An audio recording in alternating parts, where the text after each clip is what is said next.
اب آج کل امت مسلمہ خاص طور سے اسلامیان ہند مسلمانان ہند جن حالات سے گزر رہے ہیں ان کو سامنے رکھیں اور اپنی ذمہ داری کو محسوس کریں ہمیں ان حالات کے اندر کیا کرنا ہے۔ میرے بھائیوں، مدت سے ملک کے اندر فسادات ہوئے، جان مال کا نقصان ہوا، دکانیں جلی، مکانات جلے، لوگ گرفتار ہوئے، جیل خانوں میں گئے، ہاتھ پیر ٹوٹے، مقدمات چلے، لیکن وقت بہت بڑا مرہم ہوتا ہے۔ وقت گزرنے کے ساتھ ساتھ زخم بھر جاتے ہیں، آدمی بھول جاتا ہے۔ یہ بھولنا بھی اللہ کی بڑی نعمت ہے۔ اگر ہر درد ہر تکلیف ہمہ وقت یاد رہے تو زندگی گزارنا مشکل ہو جائے۔ لیکن اب صورتحال یہ ہے کہ ہماری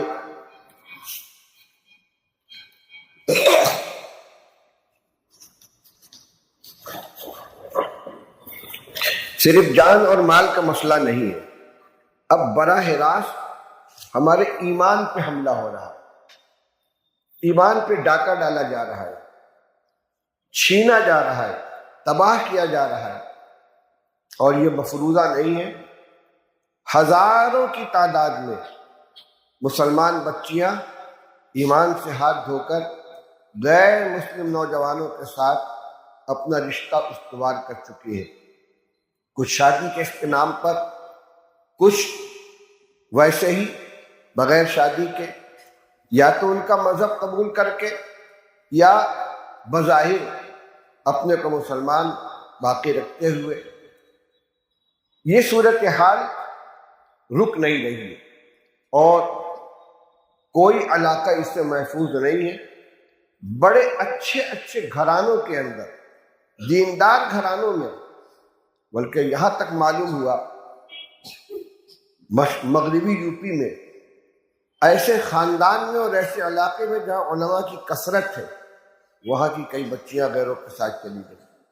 خود ہمارے بنارس میں زیادہ تعداد تو شمالی بنارس کے اندر ہے، اسکولوں میں کالجوں میں پڑھنے والی بچیاں جو ہائی اسکول کے بعد انٹر اور گریجویشن کے لیے یونیورسٹیوں میں کالجوں میں تعلیم حاصل کر رہی ہیں، جہاں مخلوط تعلیم کا نظام ہے اور لڑکے لڑکیاں ایک ساتھ پڑھتے ہیں۔ اس کے علاوہ کوچنگ سینٹر میں تیاری کے لیے جاتے ہیں۔ اور آج کل پرسوں ایک نئی چیز معلوم ہوئی کہ اس وقت بہت سے انگلش اسپوکنگ یعنی انگریزی بولنے کا فری سینٹر کھولا گیا ہے، جبکہ ان چیزوں کی بڑی بڑی لمبی لمبی فیس ہوتی ہے، لیکن مفت میں سکھانے کے لیے کوچنگ سینٹر کھولا گیا ہے اور اس میں بڑی تعداد کے لڑکیاں جاتی ہیں، اور جو اس کے اندر گئی وہ ہاتھ سے نکل گئی۔ میں تمام بھائیوں سے گزارش کرتا ہوں، چاہے وہ اس علاقے کو ہوں چاہے اس علاقے کو ہوں، اپنی بچیوں کے اوپر خاص طور سے نظر رکھیں۔ اسکولوں میں پڑھنے والی بچیاں، ان کے اوپر نظر رکھیں۔ یہ ملٹی میڈیا موبائل جو سوشل ایکٹیویٹیز کے لیے، دوسروں سے رابطہ قائم کرنے کے لیے ایک عام ذریعہ ہے، کیا کیا ہو رہا ہے اس پہ، کس سے رابطہ ہو رہا ہے، کس سے بات چیت ہو رہی ہے، کس سے تعلقات استوار ہو رہے ہیں، ماں باپ کو کوئی خبر نہیں ہوتی۔ لاک ڈاؤن کے زمانے میں آن لائن تعلیم کا جو سلسلہ شروع ہوا تو لوگوں نے اپنے بچوں کے ہاتھ میں موبائل دے دیے۔ اب جب ان کو چسکا لگ گیا موبائل کا، وہ ان کے ہاتھ سے چھوٹتا نہیں، لیکن بہت خطرناک نتیجہ اس کا سامنے آ رہا ہے۔ اس کے علاوہ ایک سبب اس بے راہبی کا اور بھی ہے، عمر کے کچھ تقاضے ہوتے ہیں۔ نبی کریم صلی اللہ علیہ وسلم نے حضرت علی رضی اللہ تعالیٰ عنہ کو خطاب کر کے ارشاد فرمایا تھا، یا علی لا تؤخر ثلاثا، علی 3 کام لیٹ مت کرنا، 3 کام میں تاخیر مت کرنا، الجنازۃ اذا حضرت، والصلاۃ اذا آنت، والأیم اذا وجدت لها کسوا۔ جنازہ جب تیار ہو کر آ جائے تو نماز میں دیر مت کرنا، جب نماز کا وقت ہو جائے تو تاخیر مت کرنا، یعنی جس نماز کا جو مستحب وقت ہے وہ آ جائے تو پھر تاخیر مت کرو۔ جنازہ تیار ہو کر آ جائے تو لیٹ مت کرو، اس میں بھی کوتاہیاں ہوتی ہیں۔ کسی ایک آدمی کے انتظار میں، کوئی بمبئی سے آ رہا ہے، کوئی بنگلور سے آ رہا ہے، 6 گھنٹے 7 گھنٹے جنازہ رکھا ہوا ہے، یہ سنت کے خلاف ہے، جلد از جلد دفن کرنا چاہیے۔ تیسری بات آپ نے یہ ارشاد فرمائی وَالْأَيِّمُ إِذَا وَجَدْتَ لَهَا كُفْوًا، غیر شادی شدہ بچی کے لیے جب مناسب رشتہ آ جائے تو پھر نکاح میں دیر مت کرنا۔ نبی کریم صلی اللہ علیہ وسلم کے ارشادات بڑے جامع ہوتے ہیں اور بہت دور رس نتائج کے اور فوائد کے حامل ہوتے ہیں۔ ایک مختصر سے جملہ ہے کہ اگر مناسب رشتہ آ جائے تو لڑکی کے نکاح میں دیر مت کرنا۔ آج کل کچھ قانونی دقتیں ہیں عمر کے اعتبار سے، لیکن اس عمر کے پار ہو جانے کے بعد تو کوئی رکاوٹ نہیں ہے۔ کالجوں میں پڑھنے کے لیے اور اونچے خاندان میں رشتہ کرنے کے لیے، اسی طرح رسم و رواج پورا کرنے کے لیے پیسوں کا انتظام کرنے میں کافی دیر ہو جاتی ہے نکاح کرنے کے اندر، لڑکوں کے اور اس سے زیادہ لڑکیوں کے۔ پھر جب ان کے جذبات بھڑکتے ہیں اور ان کو بہکانے والے مل جاتے ہیں تو ان کو غلط راستے کے اوپر لے کے چلے جاتے ہیں۔ مجموعے میں کہتے ہوئے شرم معلوم ہوتی ہے، لیکن یہ واقعات ہیں کہ ان کوچنگ سینٹروں میں جو بچیاں پڑھتی ہیں ان کو ان کے غیر مسلم دوست سیکس کے کیپسول کھلاتے ہیں، جس سے ان کے جذبات بھڑکتے ہیں اور پھر وہ غلط کاری کے شکار ہو جاتی ہیں، ان کے ساتھ ہوٹلوں میں جاتی ہیں۔ میرے بھائیوں، یہ شرم سے ڈوب بننے والی چیز ہے۔ اسی لیے آج ہمارے اکابر تمام کے تمام بہت زیادہ زور دے رہے ہیں کہ اپنے بچوں کی دینی تعلیم کا اہتمام کیا جائے، مکاتب میں ان کو پڑھایا جائے، خاص طور سے منظم مکاتب میں، اس لیے کہ لوگ عموماً مدرسوں میں بچوں کو داخل نہیں کرتے۔ اسلامیہ مدرسہ ہے، رحمانیہ مدرسہ ہے، حمیدیہ رضویہ ہے، غریب بچے وہاں جائیں گے، لیکن جو خوشحال لوگ ہیں وہ انگلش میڈیم اسکول میں اپنے بچوں کو بھیجیں گے۔ اچھا ڈریس ہو، اچھی پوشاک ہو اور سج دھج کے وہ گھر سے نکلے، گاڑی آئے دروازے پر، ٹھیک ہے، اللہ نے دیا ہے، منع نہیں ہے، لیکن جہاں آپ ان کی دنیا سنوارنے کے لیے، اچھی تعلیم دلانے کے لیے اسکول میں بھیج رہے ہیں تو وہاں اس کا بھی اہتمام ہونا چاہیے کہ ان کی دینی تعلیم کا پورا نظم ہو۔ اب اس کی 2 صورتیں ہیں، یا تو آپ ایسے انگلش میڈیم اسکولوں کا انتخاب کریں کہ جہاں بچوں کی معقول دینی تعلیم کا نظام ہو، ان کو قرآن پڑھایا جائے، ان کو تعلیم الاسلام جیسی کتاب پڑھائی جائے، ان کو ایمان سکھلایا جائے، کلمہ سکھایا جائے، نماز سکھائی جائے، اردو زبان سکھائی جائے، وہ اپنا وہاں کا نصاب پورا کرنے کے ساتھ ساتھ ضروری دینی معلومات کے حامل بن جائیں۔ ایسے انگلش میڈیم اسکول میں بٹھائیے، کوئی حرج کی بات نہیں ہے، لیکن اگر بچے ان اسکولوں میں تعلیم حاصل کر رہے ہیں جہاں دینیات کا کوئی حصہ نہیں ہے یا بہت کمزور ہے تو ان کو جز وقتی مکاتب کے اندر ضرور داخل کریں تاکہ ان کا قرآن درست ہو، ان کا کلمہ درست ہو، ایمانیات کو وہ جانے۔ بچپن کی تعلیم نقش کل حجر ہوتی ہے، بچے کو بچپن میں جو سکھایا جائے گا وہ پتھر کی لکیر بن کر اس کے دل کے اوپر نقش ہو جائے گا۔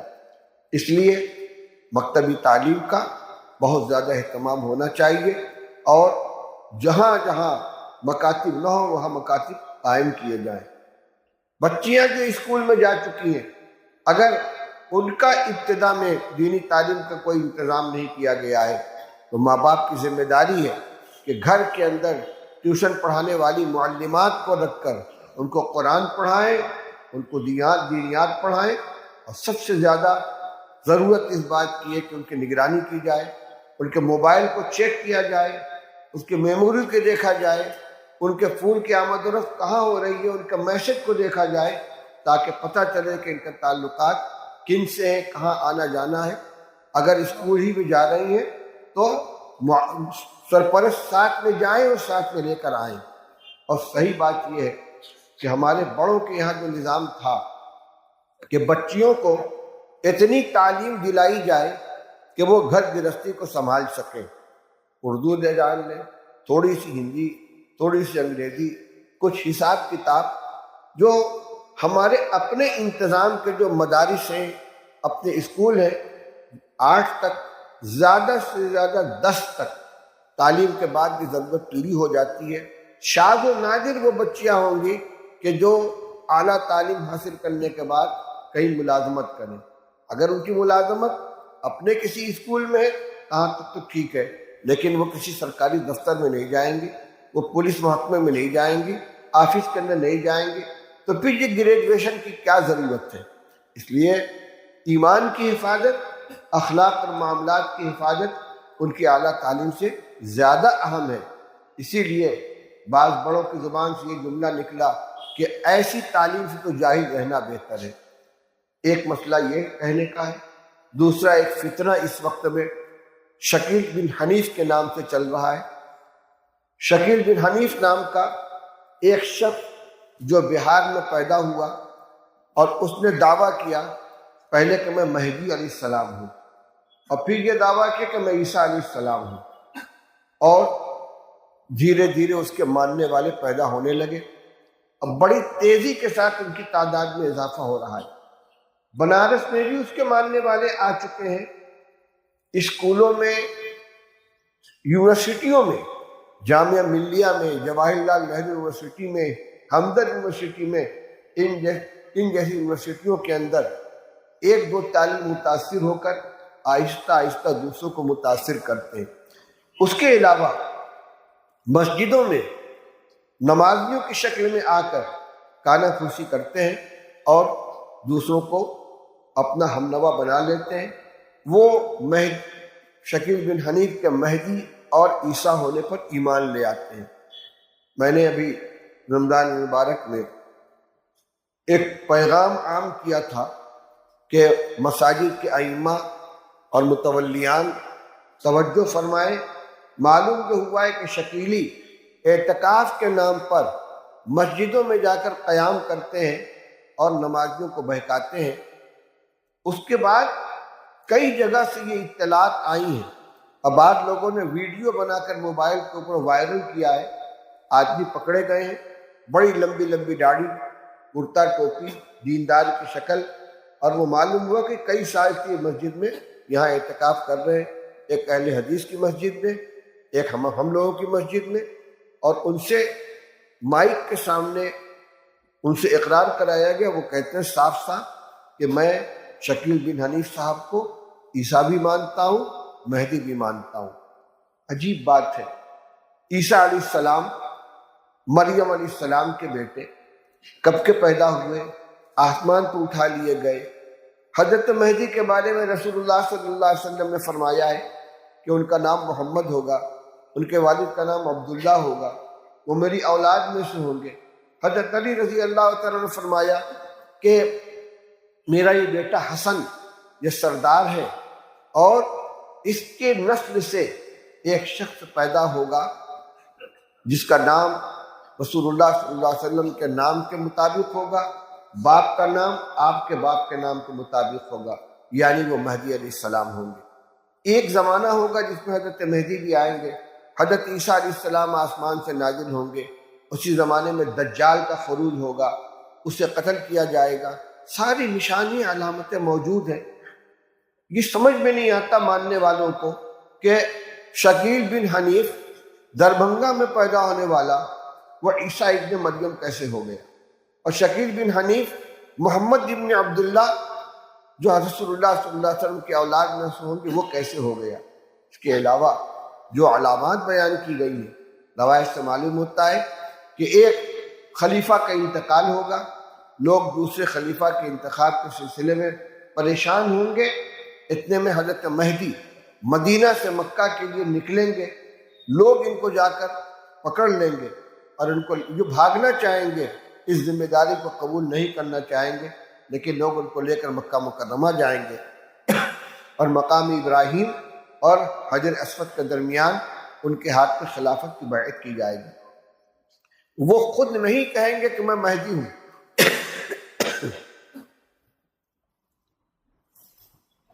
لوگ ان کو مہدی کہیں گے، وہ اپنے مہدی ہونے کا دعویٰ نہیں کریں گے۔ اور جتنے جھوٹے مہدی پیدا ہوئے یہ پہلا مہدی نہیں ہے۔ محمد مہدی، محمد جون پوری ایک مہدی پیدا ہو چکا ہے کئی سو سال پہلے، اس کے ماننے والے مہدوی فرقہ کے مستقل موجود ہیں، وہ بھی مر کر چلا گیا قبر میں، نہ عیسیٰ علیہ السلام آئے نہ دجال نکلا، اور یہ بھی چھپ کر بیٹھا ہوا ہے ایسی جگہ کوئی اس کو دیکھ نہیں سکتا۔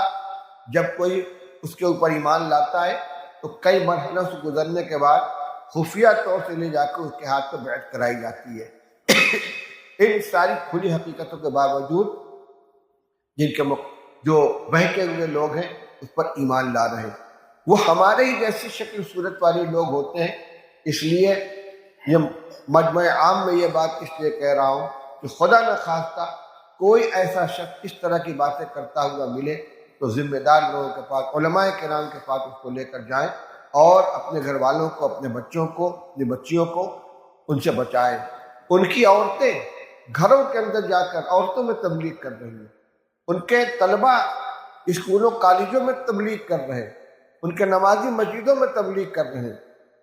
پہلے قادیانیت کا فتنہ تھا اور موبائل کے ذریعے محمد علی انجینئر ہے، راشد شاز ہے اور غامدی ہے پاکستان کے اندر، ان لوگوں کے فتنے نوجوانوں کے لیے خطرناک بنے ہوئے تھے۔ اب ایک یہ شکیل بن حنیف کا فتنہ آ گیا ہے۔ اس لیے میں نے کہا تھا کہ پہلے مسئلہ تھا ہماری جان مال کا، اب براہ راست ایمان ہمارا جا رہا ہے، ایمان سے محروم کیا جا رہا ہے۔ اس لیے ایمان بچانے کی اپنی اور اپنے نسلوں کی فکر کریں۔ اللہ تعالی ہمیں اس کی توفیق نصیب فرمائے۔ وآخر دعوانا الحمدللہ رب العالمین۔